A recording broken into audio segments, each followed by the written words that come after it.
Donc bonjour et bienvenue dans cette conférence sur la transition énergétique en Chine.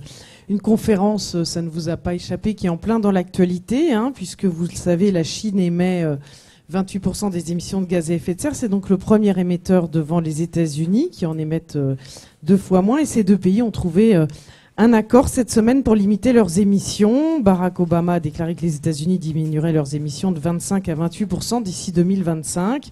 Par rapport à 2005. Et de ce côté, la Chine, qui avait déjà annoncé une réduction de son intensité carbone. Alors l'intensité carbone, c'est les émissions de gaz à effet de serre par unité de produit intérieur brut. Donc la Chine avait déjà annoncé une réduction de 40% d'ici à 2020 par rapport à 2005. Et elle a affirmé donc cette semaine que son pic d'émissions devrait être en 2030 et peut-être même avant. Alors c'est un bon signal, évidemment, on en parlera pendant cette conférence pour faire avancer les négociations internationales sur le climat, mais ça sous-entend évidemment une mise en œuvre de la transition énergétique au niveau du pays, et c'est cela dont nous allons parler avec vous aujourd'hui et avec nos invités. Alors avant de vous présenter nos invités, sachez que ces conférences ID4D, Idées pour le développement, ce sont des conférences débats qui sont donc organisées, le lieu le prouve, par l'Agence française de développement, dans ces locaux, mais alors aussi dans des zones d'intervention sur le terrain. C'est-à-dire, par exemple, aujourd'hui, il y a une conférence un peu similaire sur d'autres enjeux, mais au Vietnam. Alors ces débats réunissent des acteurs du développement de divers horizons qui sont issus du monde politique, des ONG, de l'entreprise, de la recherche. Et l'objectif, c'est d'échanger librement, d'échanger sur la question du débat abordé. Donc vous aurez la parole pendant la moitié de la conférence, c'est-à-dire que les intervenants vont s'exprimer pendant à peu près 45 minutes et ensuite vos réactions et vos questions seront les bienvenues. Donc je vous invite dès le début de la conférence à prendre des notes et à imaginer comment vous pourriez réagir ou poser des questions. Et le film de cette conférence, puisqu'elle est filmée, sera en ligne sur le blog Idées pour le développement la semaine prochaine. Et la synthèse, il sera aussi publié dans quelques semaines. Ça, c'est pour vous détendre sur la prise de notes. Alors, pour être averti de la mise en ligne, vous pouvez vous inscrire sur le blog. Vous avez l'adresse du blog sur la petite carte qui vous a été distribuée. Et enfin, ces conférences sont tweetées en direct par Morgane, ici présente, sur le compte de l'AFD, AFD_France. Le hashtag, c'est ID4D. Et les informations sont sur le fond d'écran devant vous. Alors, je vais tout de suite vous présenter donc nos différents invités. Donc Yaxiong Chang, qui est directeur général adjoint du département de la prévision économique du Centre d'information de la Commission nationale pour la réforme et le développement, qui est venu spécialement de Chine pour vous aujourd'hui. À sa droite, Misako Takahashi, qui est responsable de la division Asie, Pacifique et Amérique latine à l'Agence internationale de l'énergie. Monsieur Christian de Gromard, qui est donc expert en énergie à l'Agence française de développement et qui travaille depuis, on peut le dire, plus de 20 ans avec la Chine. À votre droite, Michel Aglietta, qui est donc économiste, spécialiste de la Chine aussi et professeur émérite de sciences économiques à l'Université de Paris X Nanterre. Et juste à ma droite, Pierre Canet, qui est donc responsable du programme Climat, Énergie et Infrastructures durables au WWF. Alors certains intervenants s'exprimeront en anglais, donc je ne sais pas si vous avez vu, à l'entrée il y a des casques. Si vous avez besoin de la traduction, vous pouvez aller vous servir. Alors je vous propose tout de suite de débuter la conférence par un état des lieux de la consommation énergétique en Chine avec vous, Misako Takahashi. Alors tout d'abord, il faut rappeler à quel point la Chine joue un rôle majeur dans le paysage énergétique mondial.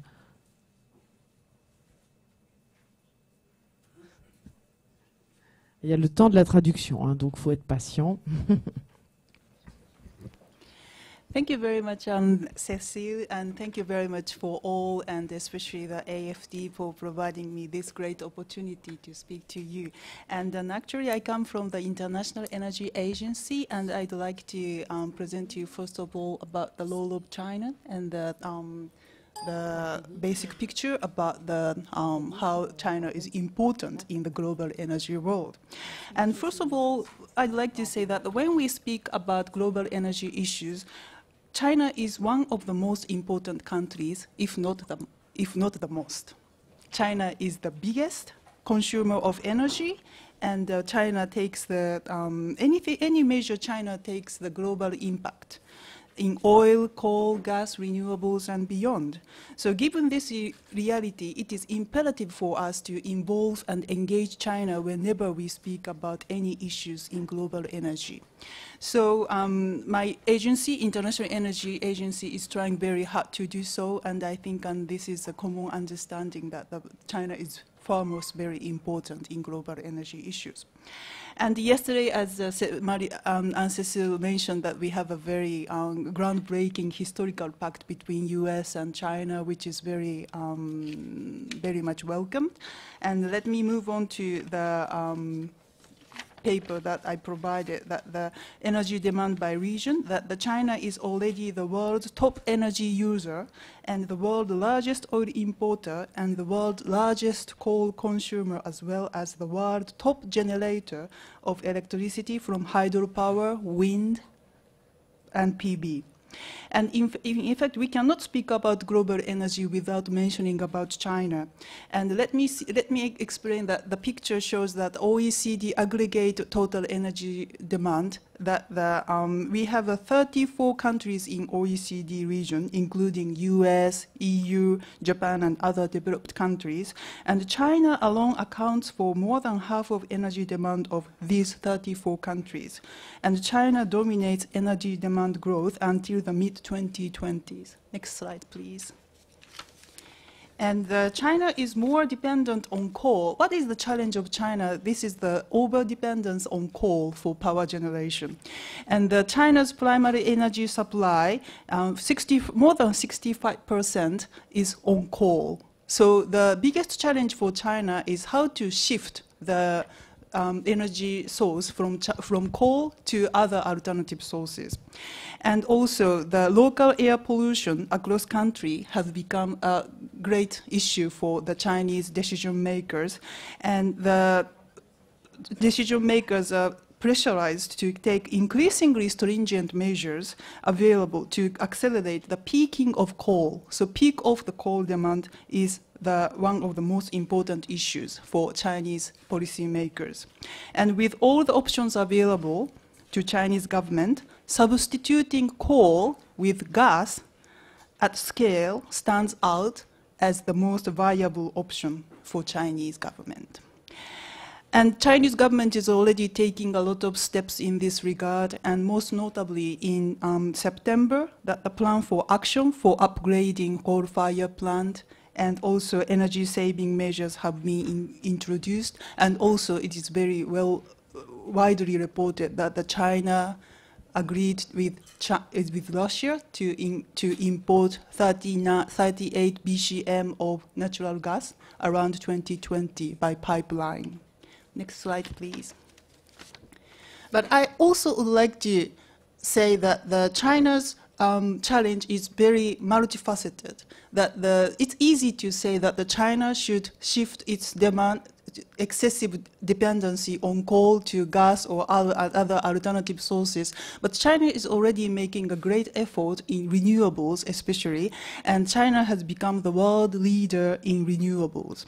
So the China's share in global renewable energy generation in 2013 is around 25%, but it's going to increase up to 27% by 2020. So it's very important to see that China is a great advanced country in terms of renewables. So just to sum up, I'd like to mention 3 points that I think is very important. First thing, China is very important. China is a huge entity in global energy issues. Secondly, the biggest challenge for China is how to shift from the excessive dependency on coal to other alternative, less polluting energy source. And the third thing, I think, which is most important, is that we shouldn't look at China from the very single perspective. We have to look at China's energy issues from the various point of views that China is global leader for renewables. And nuclear, China is very enthusiastic about deploying more nuclear energies. And also the other tools like coal to gas, coal to liquid, all these technologies, China is quite advanced. So it's very important to see issues of China's energy issues very comprehensively, not from the single perspectives. Thank you very much. This concludes my presentation. Merci, merci beaucoup pour cette présentation, je pense, efficace. Alors, Yason Chiang, comment est-ce que vous réagissez globalement à ce tableau qui vient d'être dressé? Est-ce que vous avez quelque chose à ajouter juste pour... dans cette logique d'introduction et de présentation du mix énergétique de la Chine? Thank you very much. Firstly, I need to say my sincere thanks to AFD to organize this conference and invite me to join this conference. It's a very nice chance to communicate with everybody here. Let me just say a few words about what is my office. SIC, State Information Center, is a research body within NDRC, National Development and Reform Commission.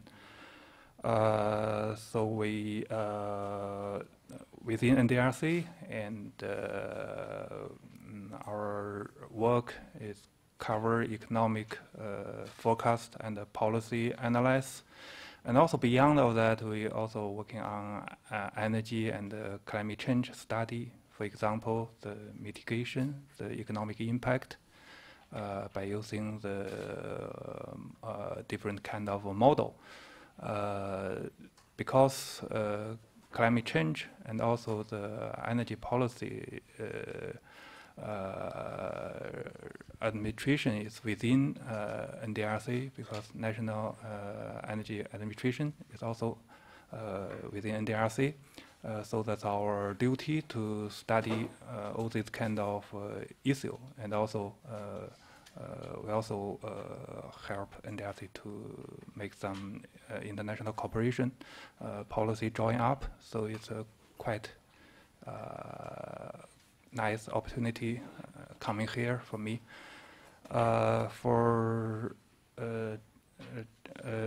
the China's energy issue and policy, basically we believe that the China's energy policy and the strategy is reach a high level and attention with Chinese government system. You know, just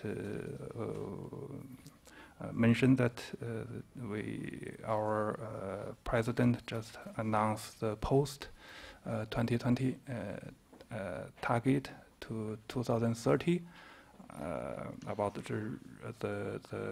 emission peak of CO2, and also the renewable energy target of 20% of the share of the primary energy consumption.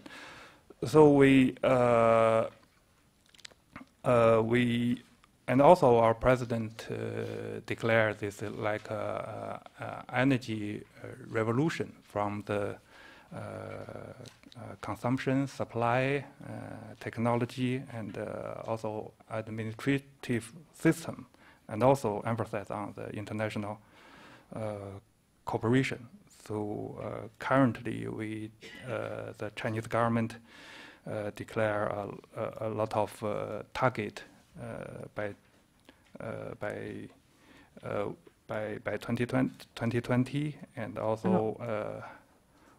Justement, on va rentrer un petit peu dans le vif du sujet. Le terme de croissance durable est apparu dans le 12e plan quinquennal. Alors, quels sont les objectifs concrets en matière d'énergie d'ici 2015 qui sont aujourd'hui sur la table dans ce plan? Yeah, for the renewable energy target by 2020, our target is about 15% of renewable energy in the share of total primary energy consumption. Yeah. Et alors, où est-ce que vous en êtes aujourd'hui par rapport à ces objectifs?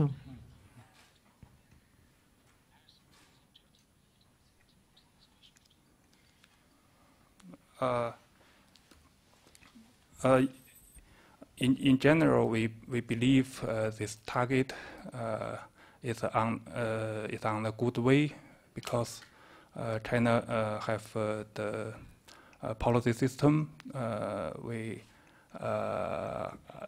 The government try to take different measures to achieve the target. Secondly, the investment is huge, and the government try to implement a lot of projects, and also the enterprises, the energy enterprises. There's a lot of, for example, a lot of state-owned SOEs, state-owned enterprise try to take part in this kind of project. So also based on our study, this kind of target could be achieved. Yeah. Alors l'un des enjeux, évidemment, pour être en accord avec les ambitions de réduction d'émissions de gaz à effet de serre, on l'a dit, c'est de diminuer la part du charbon dans le mix énergétique. Alors ça, c'est en cours, mais là aussi, par rapport aux objectifs qui sont extrêmement ambitieux, on l'a vu dans l'exposé tout à l'heure, la Chine dépend quand même majoritairement du charbon. Donc comment est-ce que vous voyez l'avenir, enfin en tout cas où est-ce que vous en êtes déjà aujourd'hui et comment est-ce que vous pensez pouvoir diminuer cette part du mix du charbon dans votre mix énergétique?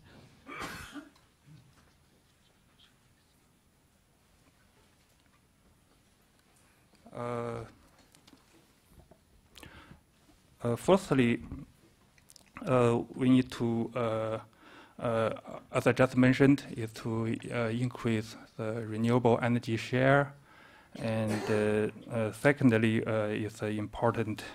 We need to push forward the clean coal use, and also the energy, the coal efficiency improvement to reduce the coal consumption. And also, we believe that in the future, the industrial structure change and could not only reduce the coal consumption, but also as well as to shift the energy mix. Yeah. Et alors l'une des critiques qui est souvent formulée, c'est le décalage entre le volontarisme politique, on va y revenir, et la mise en œuvre, notamment à cause de la taille du pays. Et à partir du moment où vous prenez une décision, ça concerne des villes de 10 millions d'habitants. On est sur des échelles extrêmement importantes. Que pensez-vous de cette critique qui souligne parfois un décalage entre le discours et la mise en œuvre ?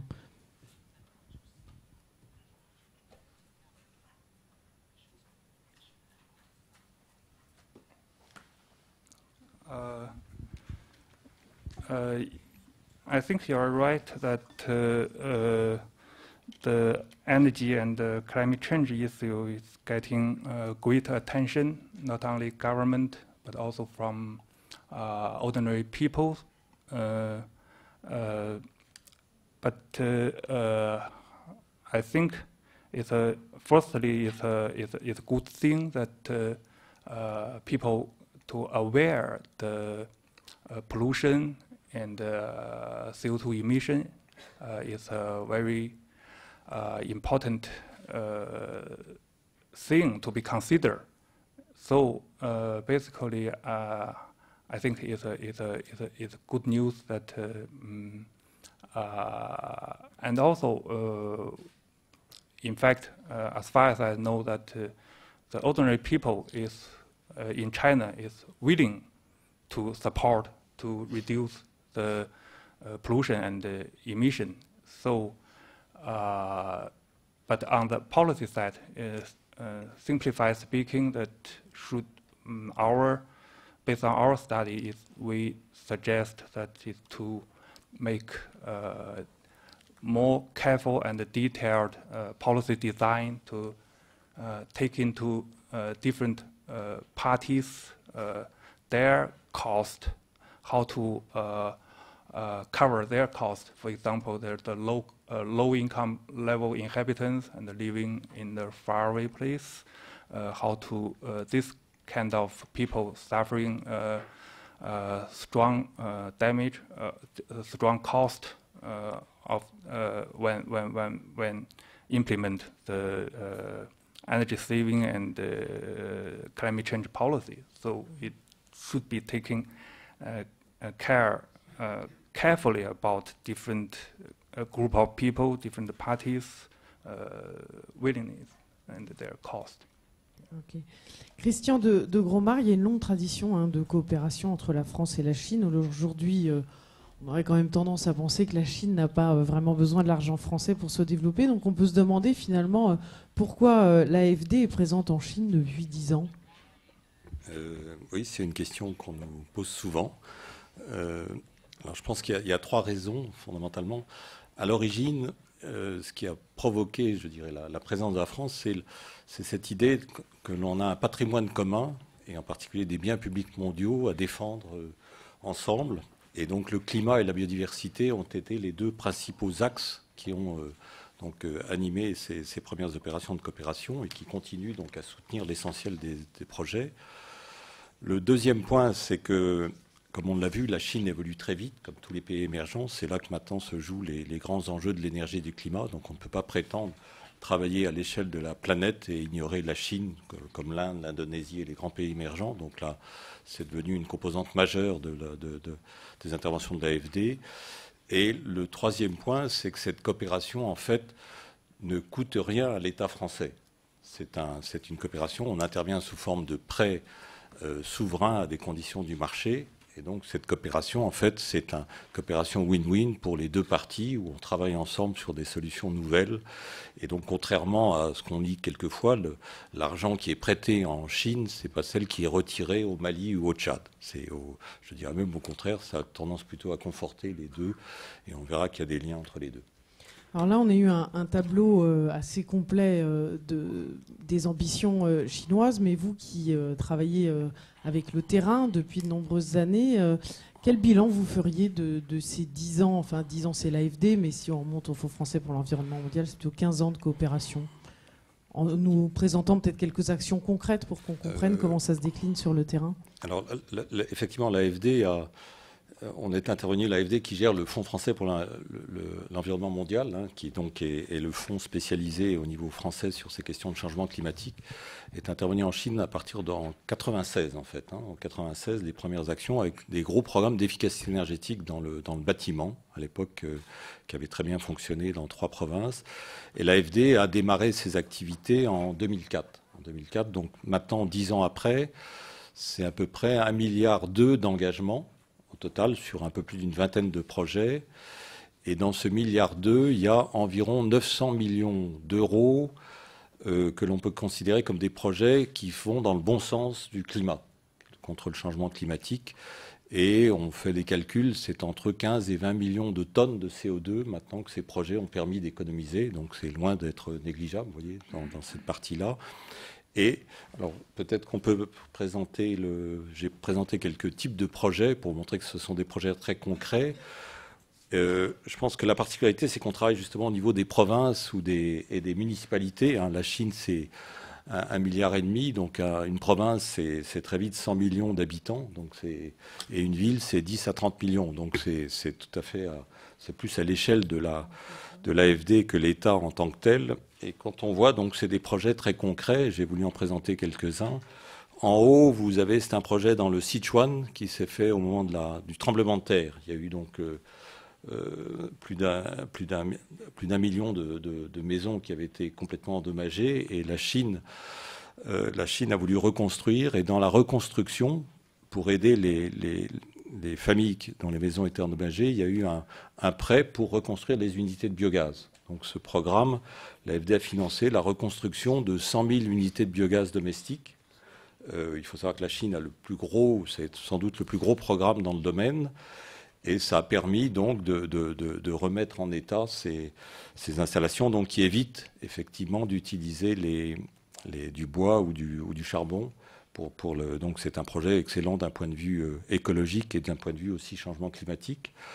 Et les deux projets du dessous sont des projets plus récents, donc ont été lancés en 2013. Celui du milieu, c'est un projet dans la province du Heilongjiang, qui est une province forestière, qui fait plutôt moins 40, moins 30, moins 40, et qui est essentiellement chauffé au charbon. Et ce projet consiste donc à substituer des réseaux de chaleur et des chaudières à charbon par des unités de cogénération biomasse. Donc c'est un prêt de 35 millions à la ville qui permet donc de substituer. Le dernier projet est un projet aussi tout à fait intéressant qu'on a lancé dans le Fujian, là dans le sud, avec la partie chinoise, de biocarburant, de biodiesel d'origine forestière. Donc vous voyez, là on voit aussi les aspects du changement climatique. Il y a une intempérie dans le Fujian qui a complètement ravagé la forêt.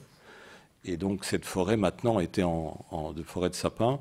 Et le principe donc c'est de reforester ces espaces montagneux avec un arbre qui s'appelle le Saponinus, qui est c'est un oléagineux en fait qui produit des graines.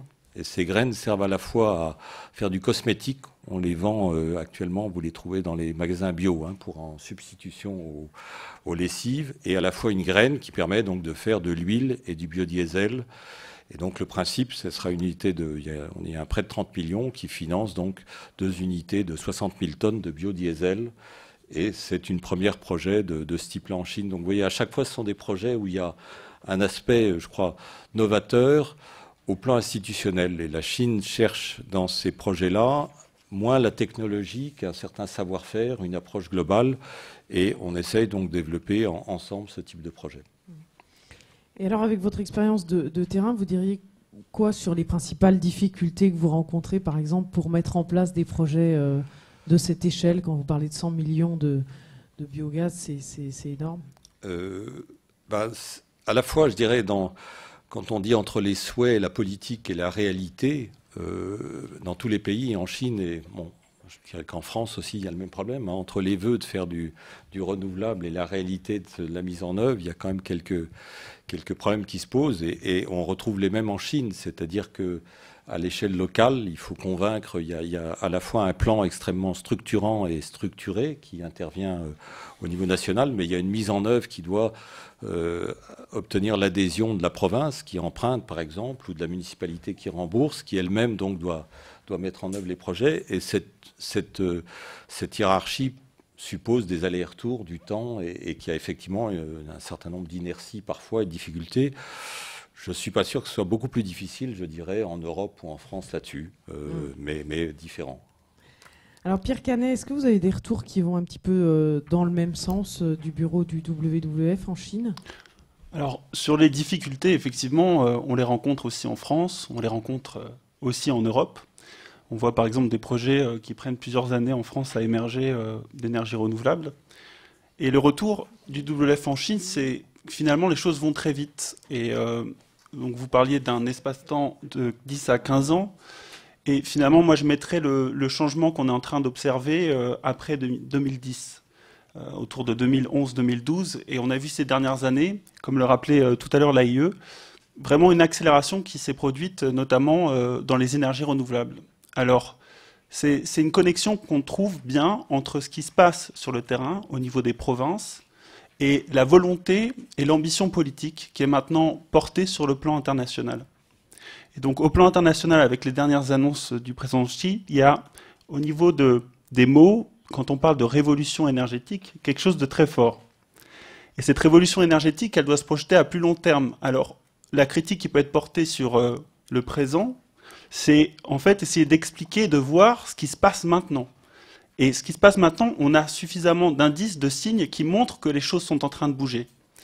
Et le WWF, on l'observe au niveau local aussi, au niveau des provinces, parce que la question principale, c'est le charbon, on en a parlé tout à l'heure, et donc c'est de savoir comment ce qui a été décidé au niveau national se décline dans les différentes provinces. Et là, il y a des choses qui sont passées il y a 12 provinces, c'est-à-dire 44% de la consommation de charbon, qui a commencé à mettre en œuvre des mesures. Et ça s'est fait très récemment. On a ainsi, par ces mesures, la possibilité d'arriver après 2015 à des diminutions de charbon, donc une consommation de charbon entre 2015 et 2020, qui représentera presque la consommation actuelle de l'Inde. Donc c'est des échelles de grandeur qui sont quand même phénoménales, même si effectivement le problème est présent. Donc on a des signes qui montrent que c'est en train de bouger au niveau des provinces. C'est le cas aussi au niveau des villes, où finalement la question du charbon, avec des caps qui ont été fixés au niveau du charbon à Shanghai, à Pékin. Donc je vois cette transition par le WWF en Chine, cette transition se passe par des caps, des pics qui sont mis et une traduction des mesures au niveau national plus au niveau local. Au niveau local, on a aussi observé ces projets pilotes de marché de carbone. Alors, pour 2 provinces et 5 villes, c'est aussi du concret. C'est-à-dire qu'on voit que les choses avancent. Donc, on est en train de tester comme ça plusieurs mesures. Et ces marchés carbone, on voit que d'ici 2016, on aura la possibilité de monter ça à l'échelle nationale. Donc ça démontre bien également que les choses sont en train de bouger. Et puis, je voudrais ramener plus au niveau structurel, c'est-à-dire que ces changements ne touchent pas seulement la transition énergétique. On voit qu'il y a un plan beaucoup plus large qui touche d'autres secteurs, puisque là, on est, en termes d'objectifs pour la transition énergétique, on est bien plus focalisé sur effectivement ce qui peut se passer au niveau des citoyens, de les pollutions environnementales, de la classe moyenne croissante en Chine. Donc ces questions vraiment connectées avec un contexte en Chine et qui ne touchent pas forcément aux questions globales de biens publics dont on parlait tout à l'heure, c'est-à-dire du climat en général. Mais finalement, on peut ouvrir au niveau global parce que la Chine, par les annonces qui ont été faites avec les États-Unis hier et vers la COP21, elle souhaite élargir, je pense, une diplomatie, une vision un peu plus globale, en se positionnant comme leader sur ces questions de développement durable et même de civilisation écologique. Alors, qu'est-ce qu'il y a derrière la civilisation écologique ? On va en parler avec Michel Vieta dans un instant. Mais Yasung Tiang, est-ce que vous voulez réagir à ce que vient de dire Pierre Canet sur cette ambition, justement, plus large que uniquement la transition énergétique ?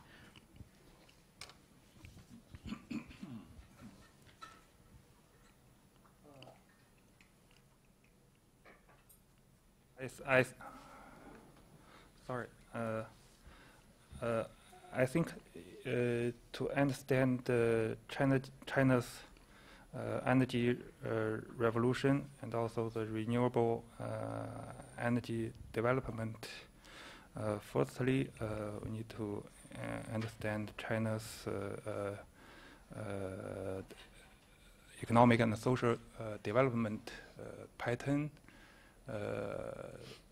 I think firstly I need to mention that the so-called innovation-driven development in the future, and this is highly emphasized in China's government, and also this is one feature I believe in the 13th five-year plan drawing up, which is now taking place within NDRC, within State Council.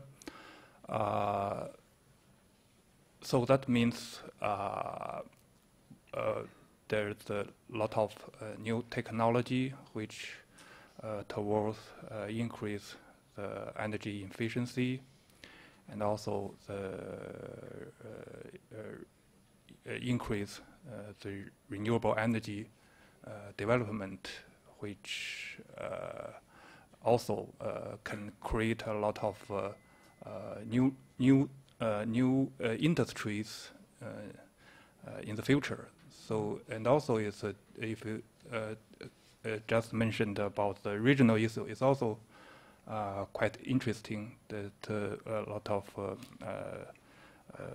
cities, for example, Shenzhen, now we are working with Shenzhen local government to do some study for Shenzhen cities 13th five-year plan, study. So our feeling, because this study is still on the way, so our feeling is that the potential growth capacity for Shenzhen in the next 5 years, in the 13 5-year plan period, that means from 2016 to 2020, their potential of economic development is maybe higher than what they can expect it.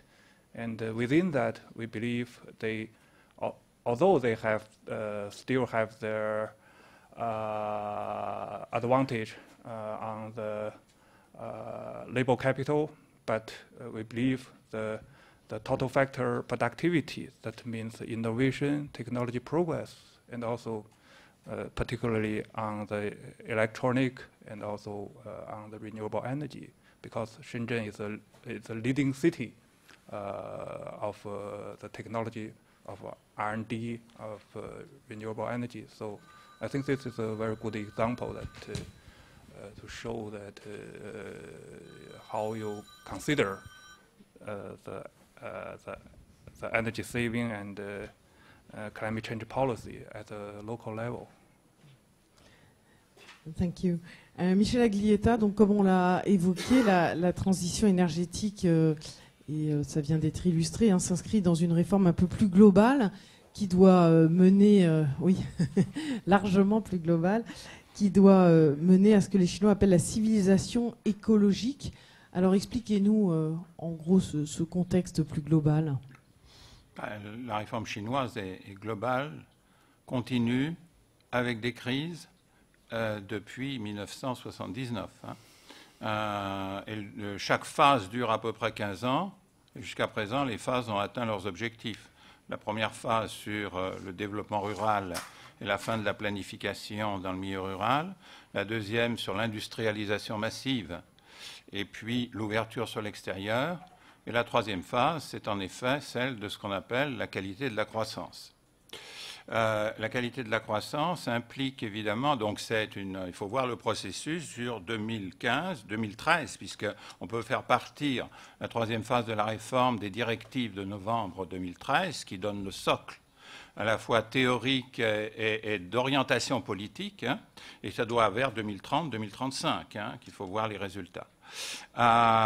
Et donc, ça veut dire que cette qualité de la croissance consiste pour ce qui est de l'énergie qui nous intéresse, bien au-delà, bien sûr, du mix énergétique, la question de l'efficacité énergétique est beaucoup plus importante en quantité, si vous voulez, et en développement possible pour ce qui concerne la lutte contre le changement climatique, puis ça concerne toute la société, toutes les activités. Ça suppose évidemment une mobilisation d'ensemble de la société.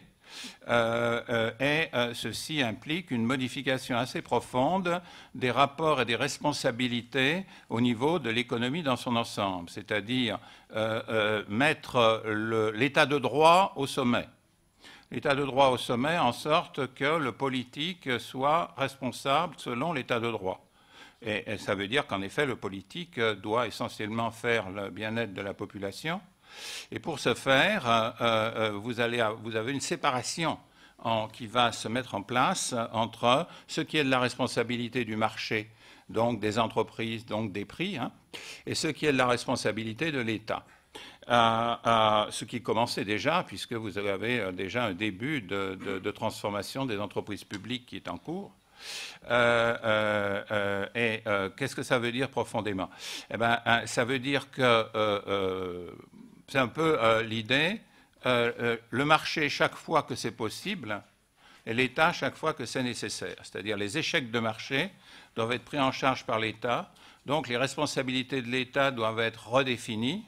Et redéfinir les responsabilités de l'État, ça veut dire faire de l'État, évidemment, le responsable de la régulation macroéconomique, faire de l'État le responsable de la stabilité financière, ce qui n'est pas fait en Occident, comme on l'a vu, et faire de l'État le producteur de biens publics. Et de l'autre côté, le marché doit par conséquent respecter des normes qui sont les normes du marché quand c'est possible, donc mettre les entreprises dans des conditions de concurrence, y compris les entreprises publiques, c'est-à-dire faire ce qu'on a fait en France après la guerre. Renault était dans un secteur concurrentiel et il respectait les normes de concurrence. Par contre, EDF n'était pas dans un secteur concurrentiel et donc les entreprises publiques qui sont dans des monopoles naturels doivent respecter une charte en quelque sorte, de façon à éviter les captures de rente qui ont été celles qui ont eu lieu jusqu'ici. Donc ça, c'est évidemment la réforme du cadre. Cette réforme du cadre, si elle progresse suffisamment, permet la réforme des leviers. Et la réforme des leviers, c'est essentiellement les prix. C'est vraiment clair. La première phase de la réforme a libéré les prix agricoles. La deuxième phase de la réforme a libéré les prix industriels. La troisième phase de la réforme doit libérer les prix des facteurs de production, qui restent aujourd'hui dans des conditions de distorsion considérables. Alors ça veut dire quoi? Parce que ça nous mène à ce moment-là tout à fait à nos questions, mais en profondeur de type écologique. Ça veut dire, évidemment, la force sous-jacente de ça, c'est le développement des classes moyennes, le développement massif des classes moyennes, la revendication de welfare, la hausse massive des salaires que nous avons depuis 2010 change de manière extrêmement profonde non seulement la répartition qui est en train d'évoluer, mais surtout les rapports de force. Je veux dire, il y a maintenant des revendications très fortes pour des autonomies et des contrats dans toutes les entreprises, des contrats de travail dans toutes les entreprises. N'oubliez pas que le secteur privé chinois, jusqu'ici, n'avait pas de contrat de travail quasiment. Et par conséquent, les conditions d'exploitation de la main-d'œuvre y étaient énormes. Donc l'état de droit, c'est ça, c'est établir du contrat partout où c'est nécessaire. Donc je veux dire par là que le système des prix pour le travail, eh bien, c'est en effet déjà en cours avec la hausse des salaires. Hausse des salaires implique plus de productivité. Plus de productivité implique des technologies plus efficaces. Des technologies plus efficaces économisent évidemment l'énergie. L'autre élément très important, c'est la transformation, évidemment, de la structure de la consommation. Avec une progression de la classe moyenne, vous avez une demande de services qui est en train d'évoluer, évidemment, et une demande de biens de consommation privés. La conséquence, c'est que les industries lourdes, très polluantes et très consommatrices d'énergie, ont des surcapacités de production qui sont en train d'être réduites. Évidemment, la difficulté, je passe dessus, vous n'avez pas le temps. Il y a des problèmes d'endettement et des problèmes financiers pour réduire ces capacités de production. Et le gouvernement pèse très fort pour la réduction, si vous voulez, de la taille des industries polluantes amont, parce qu'on en a plus besoin. On a beaucoup moins besoin, je veux dire. Et le développement d'industries, de services qui vont évidemment jouer un rôle très important dans le mode de consommation à venir. Donc ça, c'est l'aspect, si vous voulez, qui est lié au marché du travail. Le marché du capital, évidemment, c'est crucial, c'est-à-dire que les taux d'intérêt sont beaucoup trop bas. C'est ce qui a entraîné, pendant longtemps, c'est ce qui a entraîné une suraccumulation de capital. Donc la libéralisation financière a un sens très profond en Chine. C'est de faire en sorte, en effet, que le marché veut dire les investisseurs institutionnels, les détenteurs d'épargne, fassent des choix plus rationnels en termes de choix d'investissement à faire, dans la mesure où le coût du capital ne permettra plus le gaspillage qu'il avait permis jusqu'ici. Ça, c'est le sens de la libéralisation financière, évidemment. Mais les éléments les plus lourds et les plus compliqués, c'est marché foncier et ressources naturelles. Et donc ça m'amène tout de suite maintenant à l'axe véritablement de ce qui doit mener à la civilisation écologique.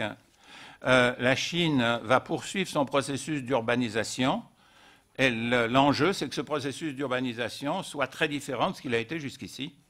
C'est là qu'on a besoin de villes smart, Les smart cities est évidemment l'enjeu essentiel de la nouvelle urbanisation, mais qui est assez considérable encore. C'est-à-dire que d'ici 2030, vous avez 300 millions de gens qui vont passer de la campagne à la ville.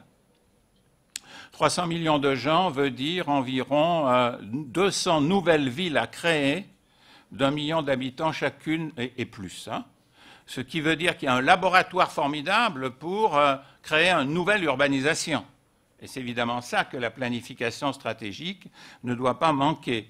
Et c'est là que joue le rôle important de la mobilisation de la société civile. Si elle est réalisée, si vous voulez, une espèce de compétence collective peut se former dans le cadre des collectivités locales. Et il peut y avoir quelque chose de très important qui se fait. C'est sans doute pas par hasard que le gouvernement a enregistré 500 ONG depuis l'année dernière, hein. C'est-à-dire essayer de s'appuyer sur la mobilisation de la population.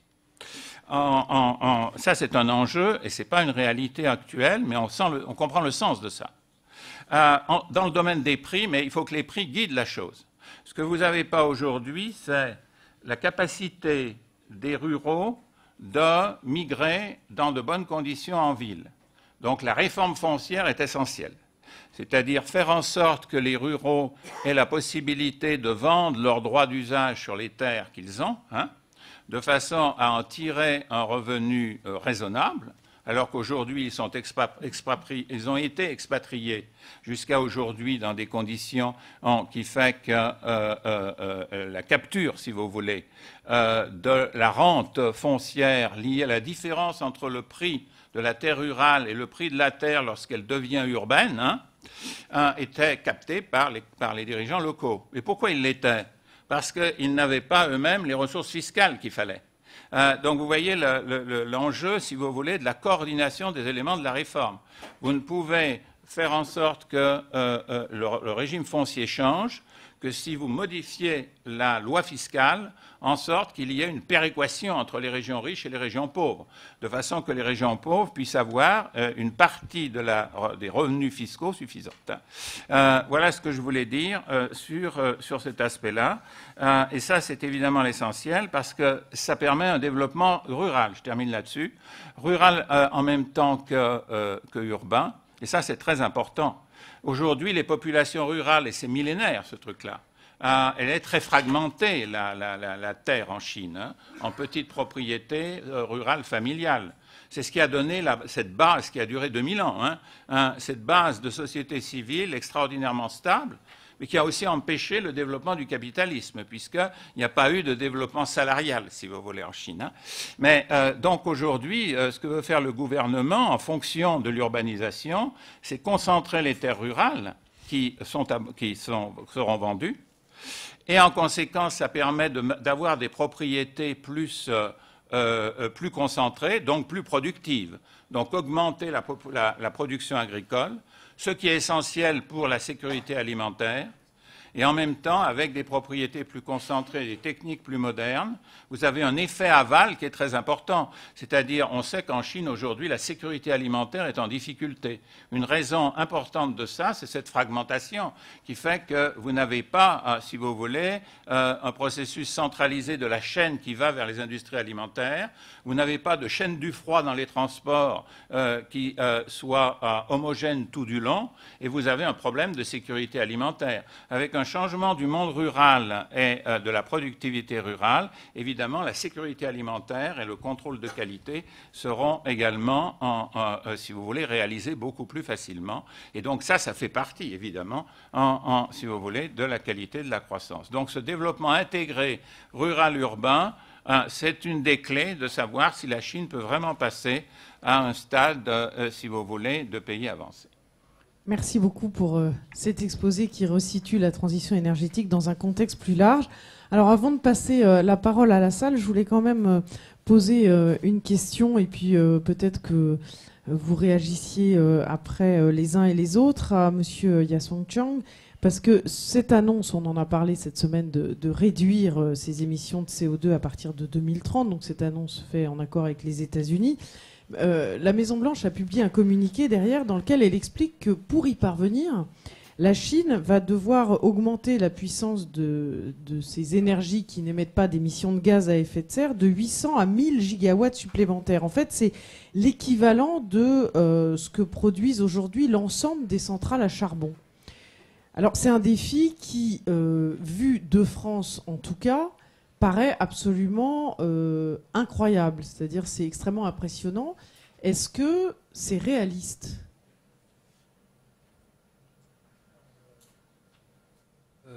Sorry, can you repeat your question? Non, je disais, l'annonce qui a été faite cette semaine entre les États-Unis et la Chine, cet accord sur la réduction des émissions de gaz à effet de serre, implique que la Chine produise avec des énergies renouvelables l'équivalent de ce qu'elle produit d'ici 2030 actuellement avec ses centrales à charbon. Donc ça sous-entend des investissements financiers et colossaux et un changement d'infrastructure extrêmement impressionnant. 2030, c'est bientôt. Donc est-ce que c'est réaliste? Il y a eu beaucoup de critiques dans la presse suite aux annonces en disant c'est peut-être plus politique que réaliste. J'aimerais savoir ce que vous en pensez.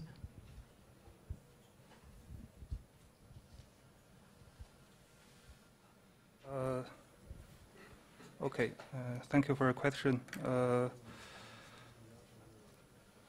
In fact, based on our study, because we study on the emission, we believe that for the energy efficiency improvement in the past, for example, in currently they contribute to the CO2 emission reduction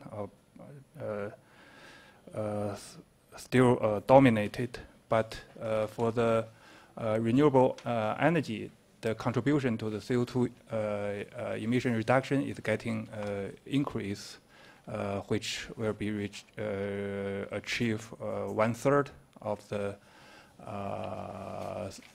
CO2 target in 2020. So that means the renewable energy will play a very important role beyond 2020. So basically, first we believe that with the renewable energy target of 2030, so it could be a great help for the emission peak target. Mais est-ce que vous avez chiffré, par exemple, quel investissement ça représente?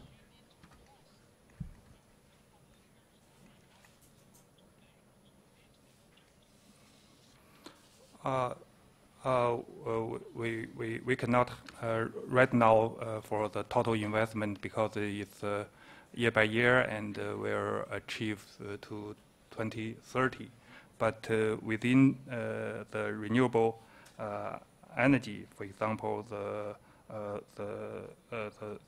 solar energy and also the wind power generation will increase very fast in the future, which need a lot of investment. And also, as I just mentioned, that the big energy companies will play the key role to help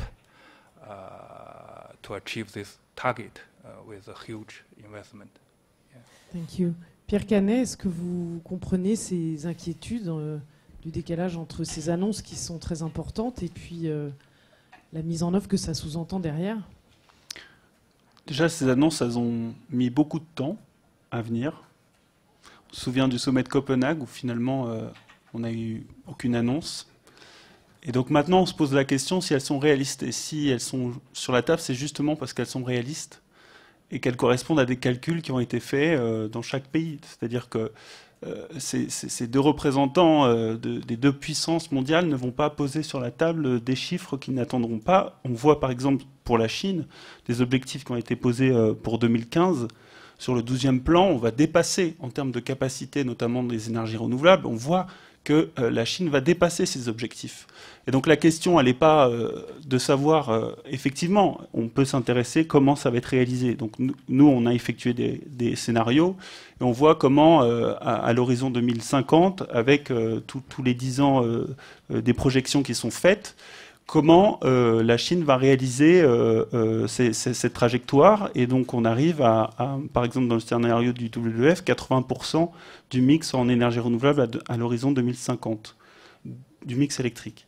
Donc là, il y a des scénarios qui sont faits, cela dépend aussi de la croissance, cela dépend de l'efficacité énergétique et des économies d'énergie. Donc ce chiffre qui a été avancé, je ne l'ai pas vu, mais je pense qu'il faut travailler selon plusieurs scénarios de référence. Donc on ne peut pas avancer comme ça un chiffre, c'est assez surprenant effectivement. Donc oui, c'est réaliste, maintenant c'est la question de savoir comment aller plus haut. Qu'est-ce qu'il faut rajouter pour que ça aille plus haut. Et c'est toute la question de l'an prochain, de 2015, vers la conférence Paris Climat 2015, de savoir comment on va réussir à rehausser ces objectifs pour qu'ils répondent aux 2 degrés Celsius. Puisque de toute façon, il va falloir être sur ce scénario des 2 degrés Celsius et avoir les moyens d'atteindre cet objectif de limitation à 2 degrés. Misako Takahashi, vous voulez ajouter quelque chose sur ce sujet? Thank you very much. And first of all, I have to say that what I know about the US-China deal is very limited because I only have the information provided by the press and the news articles. What I understand from those news reports is that the China promised to target for its greenhouse gas output to peak around 2030, and the US set a goal to cut its own emissions by 26 to 28% from 2005 levels by 2025. So this is all I know. And then based on this assumption, I think this might be possible for China because we understand that China is going to be the driver for global energy demand growth by 2020, or 2020s, I should say. But beyond that, India and other Southeast Asian countries are going to be the driving force for global energy demand. So this coincides somewhat that the Chinese greenhouse gas emission may decrease in 2030. That means that China may able to realize what they said in the agreement between China and US. But again, this is just, the agreement was made just yesterday, and the information I have is very limited, so this is just a personal, very preliminary reaction to that agreement. Thank you. Okay. Christian de Grandmar. Oui, moi ce qui me frappe actuellement, et ça a bien été souligné, c'est qu'en Chine, il y a eu un véritable changement, à la fois au niveau politique, au niveau social, dans la société, et ce changement, c'est vraiment les années 2010. Et quand la Chine, quand la Chine bouge, ça bouge effectivement, quoi. C'est quand même un gros paquebot, et le paquebot, là, maintenant, a changé. Et s'il y a bien un pays qui sait, quand il fait une politique, la tendance à la mettre en œuvre, c'est vraiment la Chine. Donc, est-ce qu'ils vont la tenir complètement, hein? Il faut savoir quand même, quand on fait des prévisions énergétiques, quand on les regarde 10 ans après, elles sont toutes en général fausses à plus de 50%. Donc ça, c'est une histoire qui se répète. Mais j'aurais tendance à dire que la Chine a effectivement, et en particulier que ce soit dans le renouvelable, dans l'efficacité énergétique, si on regarde ce qui se passait il y a 15 ans et maintenant, il y a ce changement me paraît tout à fait possible. Michel Aglietta. Oui, moi, ce que je dirais, c'est que jusqu'à présent, si on regarde l'évolution de la réforme, je me dis les objectifs ont été tenus, hein, je veux dire, été tenus dans les différents plans. Pour ce qui est, en tout cas, des éléments sur lesquels il y avait, et c'est là la question, il y avait véritablement l'incitation. C'est-à-dire la question de fond, c'est comment les bureaucrates, hein, comment les gouvernements locaux vont-ils être évalués. Tant qu'ils ont été évalués au PIB, ils ont maximisé le PIB et maximisé l'emploi. La question essentielle, c'est quels vont être aujourd'hui les critères d'évaluation et quels vont être les incitants. On voit en effet un changement, c'est-à-dire que le gouvernement central passe à des normes imposées aux gouvernements locaux qui sont des normes quantitatives spécifiques. Hein, c'est-à-dire il faut réduire de temps l'intensité carbone dans tel domaine, etc. Il faut réaliser tant de bâtiments bas carbone en pourcentage du total des bâtiments, ce qui n'existait pas hein, dans les objectifs jusqu'ici. Donc, dans une économie décentralisée avec des acteurs qui ont des intérêts différents, la question des incitations est cruciale et la capacité, évidemment, de les faire respecter. Et on peut penser que la nature, si vous voulez, hiérarchique du pouvoir entraîne que si les incitations sont bonnes, elles seront respectées ensuite dans l'évaluation effective. Et donc, ce qu'il faut, c'est, vous voyez, c'est quand même très compliqué, puisque vous voulez obtenir des objectifs multiples, comme je dis, à travers ce processus notamment d'urbanisation, et c'est les gouvernements locaux qui vont mettre en place l'urbanisation. Il faut donc arriver à coordonner des types d'incitations différents, que ce soit dans l'énergie, que ce soit ensuite dans la question des bâtiments, des transports, si vous voulez, de la nature de la ville. Vous voyez que si on fabrique des villes concentrées dans lesquelles on réduit les transports polluants, par rapport à des villes étalées, ben, ça va être très différent. Hein. Ça va être très différent en termes de consommation énergétique. Donc, le problème, il est là, c'est-à-dire, il est dans les détails, comme on dit. Hein. Il est dans la nature, si vous voulez, de la décentralisation des objectifs qu'a le pouvoir central.